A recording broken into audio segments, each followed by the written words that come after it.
The sale of the century moves to 4 o'clock starting Monday.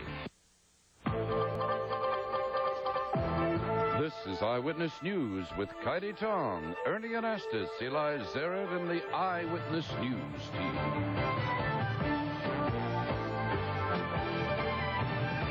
Good evening. Former UN Secretary General Kurt Waldheim faces special punishment tonight from the United States. Sources say our Justice Department is recommending that Waldheim be banned from the U.S. because of evidence that he took part in Nazi atrocities. And John Johnson joins us now with details on this story. John. Well, Kaity, it was a startling move and one that carries with it the potential for the United States acknowledging that former UN Secretary General Kurt Waldheim may be a Nazi war criminal.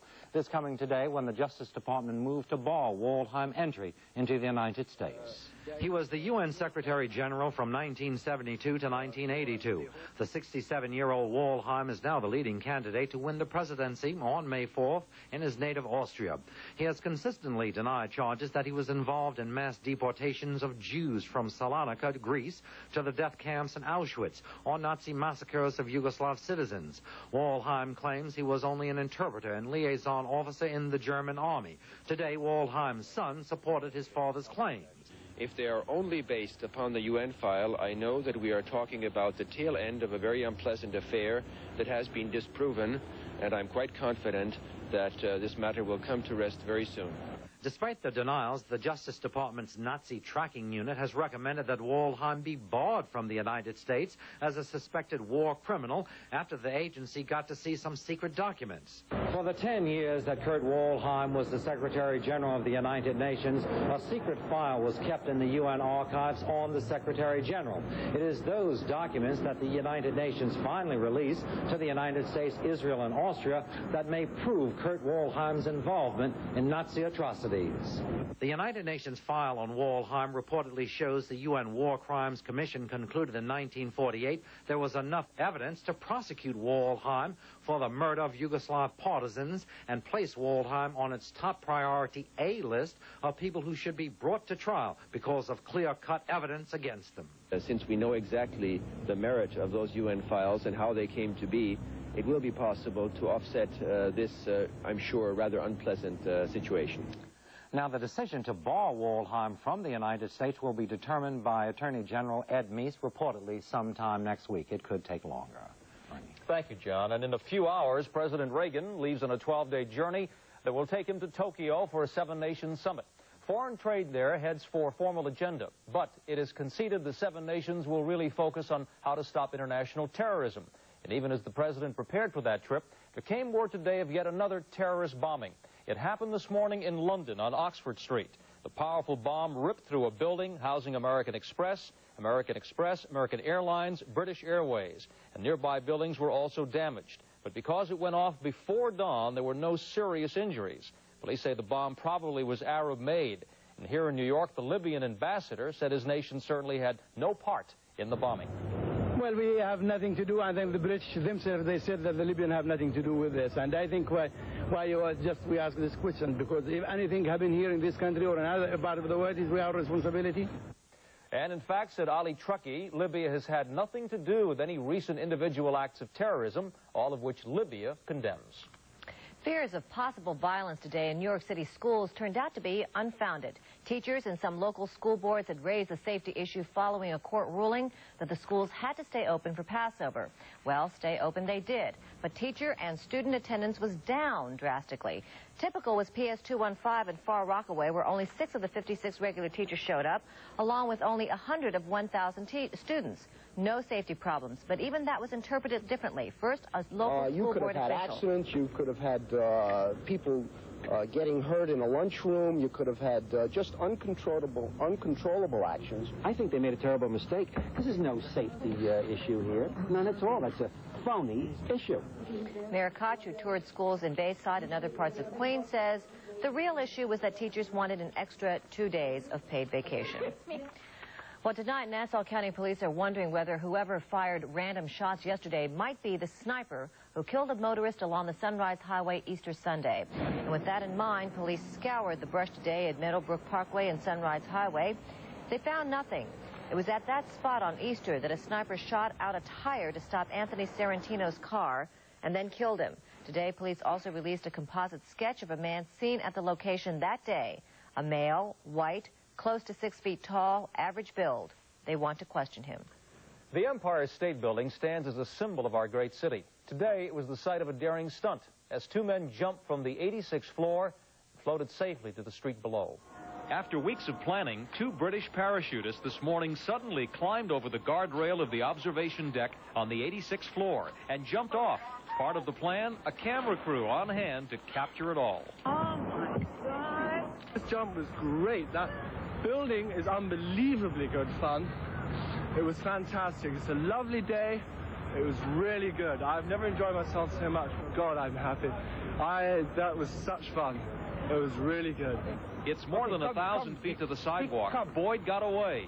His partner Schutz snagged on a lamppost, and Michael McCarthy was arrested. McCarthy's been charged with reckless endangerment, parachuting in New York City without a permit. Kaity? Coming up next, an announcement about the Space Shuttle crew, and the Duchess of Windsor is dead. We'll look back at what some call the love story of the century right after this.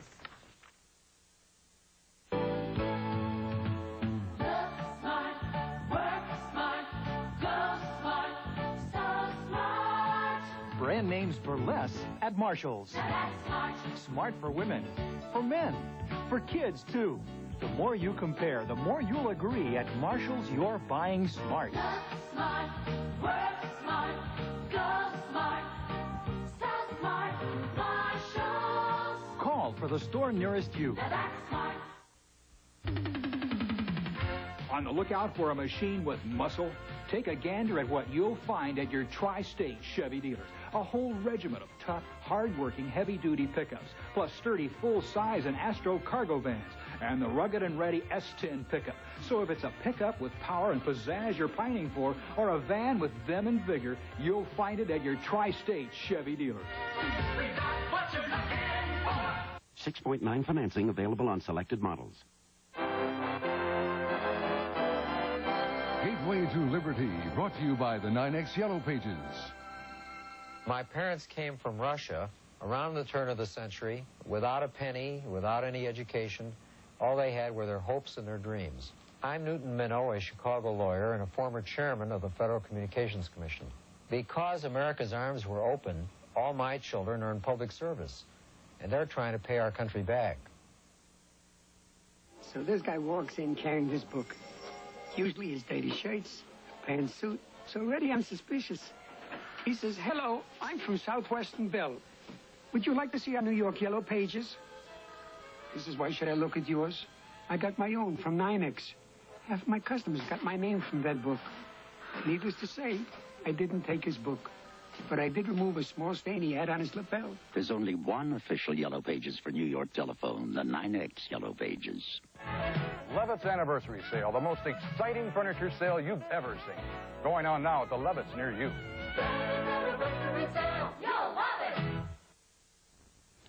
Less than an hour ago, an ordeal ended for a 1.5-year-old boy fished out of a well in Colts Neck, New Jersey. He was trapped there for about 3 hours. Police say the child has been taken to the emergency room of nearby Freehold Hospital. There is no word yet on his condition or how he fell into the well early this evening.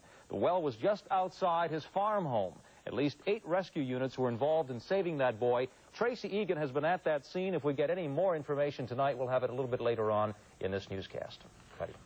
Word from NASA tonight that the remains of the Space Shuttle Challenger crew will be flown to Dover Air Force Base in Delaware next Tuesday. Officials say no formal ceremony is planned at that time. The remains of the 7 astronauts will then be turned over to their families. And according to one of those families, there are plans to bury the remains at Arlington National Cemetery. Meanwhile, in Washington today, engravers began adding 108 more names to the Black Granite Memorial honoring the Vietnam War dead. The new names are of those who died in combat outside the war zone and those who died later of their war wounds. The memorial was first unveiled in 1982, 7 years after the war ended. Officials say it will take at least 3 weeks to add the new names to the more than 50,000 Americans already listed there. When it's finished, there will be a special Memorial Day ceremony attended by members of the families. Ernie? The funeral for the Duchess of Windsor will be held next Tuesday at Windsor Castle in London, and it will be private. The Duchess died today of bronchial pneumonia at her home near Paris. She was 89. In the 1930s, Wallace Warfield Simpson came to be known as the American divorcee who captured the heart of Edward, Prince of Wales. Edward became king upon the death of his father in 1936. For a while, he had hopes of making Mrs. Simpson queen, but the match was considered impossible by the royal family, the Church of England, and the British public. On December 11th, 1936, he abdicated. I have found it impossible to carry the heavy burden of responsibility and to discharge my duties as king as I would wish to do without the help and support of the woman I love. The couple lived a life of virtual exile in France. The Duke died of cancer in 1972. To the end, he said that he never regretted his decision. The Duchess will be buried in a garden on the grounds of Windsor Castle next to her husband. Next on Eyewitness News, Eli will be here with sports, the Yankees, of course, and the Mets in St. Louis taking on the National League champs, the Mets and the Cards, next.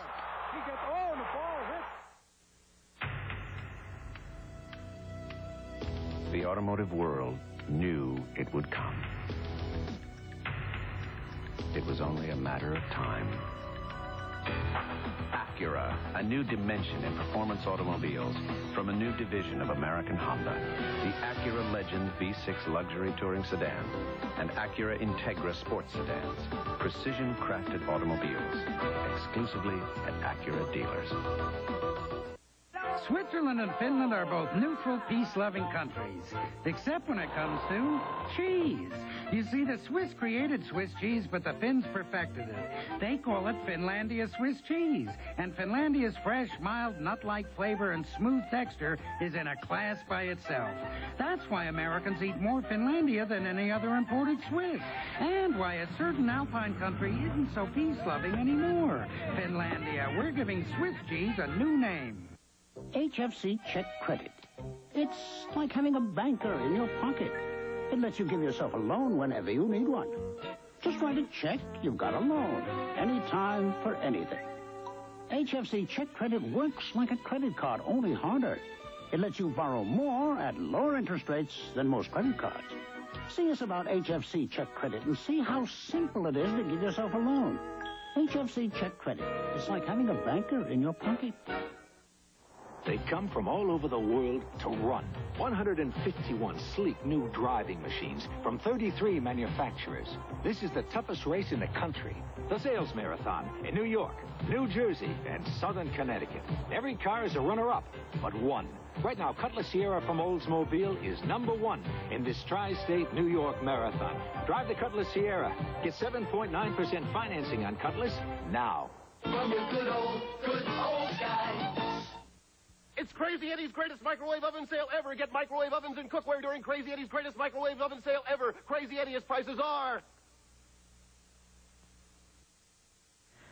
As we just told you, a 1.5-year-old boy has been rescued from a well in Colts Neck, New Jersey, where he's trapped for more than 3 hours. And Tracy Egan is at the scene right now with a live report for us. Tracy? Kaity, what could have been a tragedy ended happily a couple of hours ago, about an hour and a half ago here in Colts Neck, New Jersey, with the rescue of that 1.5-year-old boy. The drama was played out in a field just across the street from the Colts Neck Firehouse where I am now. 1.5-year-old Chris Chambers was playing in a field when he fell into a 15-foot deep percolation hole. The hole was only 11 inches wide. It had been drilled so that builders could test the soil. The hole was just big enough to trap the small boy and make the rescue difficult. You see him getting out there. They had to use excavation teams to bring out Chris Chambers. They've taken him to Freehold Hospital, where he's supposedly doing quite well. Tomorrow, the responsible parties will be found, and they will be made to fill in those percolation holes. There were a lot of tears in the eyes of the rescuers here in Colts Neck tonight, and both firemen and police, who spent more than 3 hours on their bellies talking to the boy, making sure that he was still alive down there. And they said every time he cried, it brought them more tears of happiness. Live in Colts Neck, New Jersey, Tracy Egan, Channel 7 Eyewitness News. Tracy, I'm sorry, did you explain how the child fell into that hole, into the well? Yes, I said he was playing in a field. There are 9-inch holes, 9-inch wide holes, 11-inch wide holes in a field where they were digging to test the soil for construction, where they dig out the soil to find out how the water will percolate through the soil. Those holes had not been filled in. They should have been filled in after they tested the soil. But the boy, his family lives on a farm back near the field. He was playing in the field near his home, and that's how he fell in. Okay, we're happy that he's okay, and we'll keep advancing the story. Thank you very much, Tracy. All right, good news, I suppose, from there, and let's hope we have some good news from sports. Eli, Mets still in action tonight. Still in action. May have good news. So far, it does not look very good. There's a clash of the league's two best teams, and tonight, the Cardinals have played a little bit cleaner, and the Mets' 5-game winning streak is in serious jeopody at this point. In the first inning, Willie McGee on second. Hurt. This is the wrong take. This is the New York Yankees. Uh-oh. Well, maybe we should do the Yankee story then. This is... Pardon me. This is Jacoby is out at third. This run did not count. Dale Berra hurt his head on the play. Okay. Boy, now we're really going here. Okay, now we're back to the Mets game. This is McGee out at third. Okay. Darryl Strawberry up against Bob Forsch. This is out of the ballpark. He has faced Forsch only 4 times in his career. All 4 have been homers. That made it 1-0 the Mets. Okay, 6th inning, 2 on. Her with a sacrifice bunt. Darling's throw here skims past her. Hernandez cannot handle it. Coleman scores from second. It is now a 1-1 game. Okay, this is Darling's last batter, Van Slyke. This stands to this moment as the game-winning hit. Single to right, it scores McGee. Strawberry's throw too far up the line to get her. It is now 4-2 in the 8th. The Mets do have one final chance. Elsewhere in the National League, Cubs' Rich Sutcliffe losing his confidence. He had dropped his first 3 starts, but today he fanned 8 expos to finally get a victory. That's Wallach biting the dust, and Sutcliffe had gotten just 1 run total in his 3 losses, but today clubbed his 3rd career homer, a 3-run blast. The Cubs now with 3 straight wins after a very, very poor start. Elsewhere in the National League, Mike Schmidt has hit a couple of homers as Philadelphia leads Pittsburgh. Cincinnati is ahead in the 9th inning over Houston. The Yankee pattern continues. Great starting pitching and just enough offense to squeak by for their 5th straight win. This is the bizarre play we're going to show you one more time if we can. In the first inning, 2 out. Tabler singles off Guidry. If Thornton scores before a put-out is made, the run counts, but Andre slows down just enough here to enable the Yanks to nail Jacoby at third. The run is not allowed. Berra, meantime, scraped his head on the ground. He was hurt, left the game somewhat shaken. 1-1, 5th inning. Mattingly, who got the first RBI, ground somehow through Tabler's legs. This error gives the Yankees a gift run. It is now 2-1. That's where it ended as Guidry goes the route, moves to 3-0, gives up just 1 run, fans 4. Bernazard ending the game here with the fly to Cotto in center. The Yanks move to 11-4, baseball's best record and their best start since 1958. Well, Philadelphia 76ers were the guys that the Nets wanted to meet. Instead, Washington got to play them, and tonight pulled even 2 games each. Jeff Malone, Bullett's main star, he swipes this pass to Threet just before the half. Washington leads by 2 at the break. Late in the game, tied 1-11, 43 seconds left, Rulin to Malone. He drives, gets the roll here. Bullets lead by 2.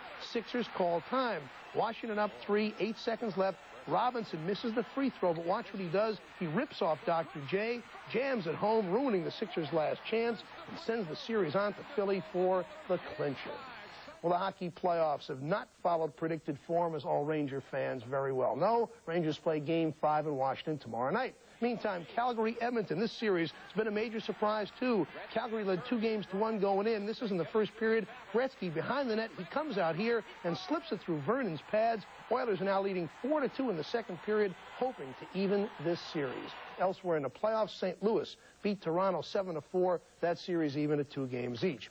Well, a ruling on the USFL, a long shot at the Bluegrass and the Fur Flies in Pomona. A couple of shorts for a Thursday night. Strike 1 against the USFL. Federal judge refused to agree that the NFL monopolizes the TV networks as they have charged. That eliminates one arena of hope for the desperate new league. Commissioner Harry Usher still hopes to win this $1.3 billion antitrust suit that goes to trial May 12th.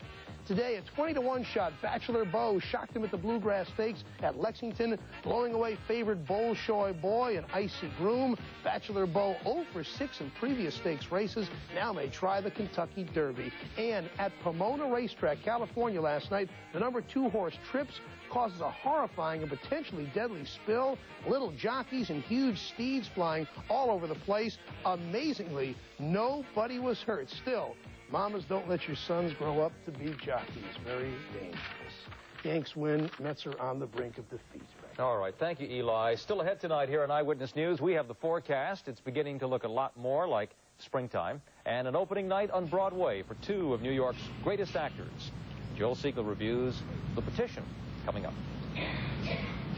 In a day when the average price of a new car is well over $11,000, both of the new Hyundai Excels make a lot of sense. Both Hyundai Excels have more standard features than any car in their class, and both Hyundai Excels are very affordable. In fact, for less than the average price of one new car, you can buy both Hyundai Excels. Hyundai, cars that make sense. For your nearest New York, New Jersey Hyundai dealer, call this toll-free number today. Being a duke is not what it used to be. Opened the house to tourists. Good morning. Sold the family silver. Auctioned the 17th Duke. Fact is, nearly everything's gone, except the old family favorite, Schweppes tonic. Essence of fresh fruit. Cheeky little bubbles. Schweppes. Oh, thank you very much, Your Lordship. My pleasure. Schweppes, the great British bubbly. I'm Alcott. I'm Andrews. The woman who hasn't much time to shop knows exactly what she needs in a wardrobe. Elegant, versatile, beautifully made clothing that works. But she's too busy running from meeting to meeting. So she can't be running from store to store. She needs one store where she can build a wardrobe. And get the quality of clothing and service she has every right to expect at prices that don't insult her intelligence. Alcott and Andrews. 6th at 52nd, Madison at 44th, and the mall at Short Hills. You could probably buy any car you want, but here's why we think you should buy a Buick Century. Value. The insulation. Look how thick it is. Now that means superlative interior quiet. Fuel injection, front-wheel drive, power steering, power brakes, automatic transmission, all sticker priced under $11,000. That's why we think you should buy a Buick Century. Real value. If you've never thought about Buick like this before, the time is now. At Mita, we believe the best way to make better copiers is not to make televisions. Mita, all we make are great copiers. The phone company tonight is asking to lower long-distance rates by 9.5%. You heard me right. AT&T wants to lower rates. The rate cut would be the biggest in the phone company's history. However, it's being criticized tonight by some consumer groups. They say the biggest reduction would come in daytime long-distance rates, which would affect mostly businesses. Unless the Federal Communications Commission says no, the cuts will go into effect on June the 1st. Kaity? Well, most of us, I think, will approve of our weather tomorrow. Storm has the night off, but he's left us a forecast for another gorgeous day. Right now, it's 57 degrees in Central Park, and if you look at the map for tomorrow, there it is, you can see the reason for the beautiful weather. High pressure over much of the eastern half of the country. Now, I know you see that cold front up around the Great Lakes. Forget about it. The experts say that is not going to touch us. That storm forming east of the Rockies probably will get here, they tell us, but not till next Tuesday at the earliest. Now, here's the forecast. It should be sunny and pleasant for the commute to work in the morning. Then we should hit a high in the afternoon of about 74 degrees. Doesn't that sound wonderful? And for Saturday, sunny again with a high about 72. Sunday, sunny and 70. And Monday, fair once again and about 70 degrees. It really looks like a beautiful, beautiful weekend ahead. Enjoy. Make us all happy, and it was opening night tonight on Broadway for a play called The Petition. It stars Jessica Tandy and Hume Cronin. Let's see now if Joel Siegel gives The Petition his signature of approval. The petition is against the first use of nuclear arms. She signs it. He is aghast. He is a British general, 4 stars, retired. They have been married 50 years. It's a device to involve you in the lives of these characters, and frankly, it doesn't always work. In fact, it gets a little tedious. Not because the issue isn't important, but because it is completely upstaged by the 2 characters the playwright has created and the immense talents of the 2 actors who play them. Hume Cronin and Jessica Tandy, in real life married for more than 40 years, they bring an intimacy to their performances that at times takes your breath away. When she tells her husband the operation a year ago wasn't what he thought, there is no breast beating, no histrionics. It is a moment so real, so true. It's not as if you're watching the truth, the highest compliment. It's as if you were one of the participants. Hume Cronin is a fine actor, but this is the 4th time I have been privileged to see Jessica Tandy on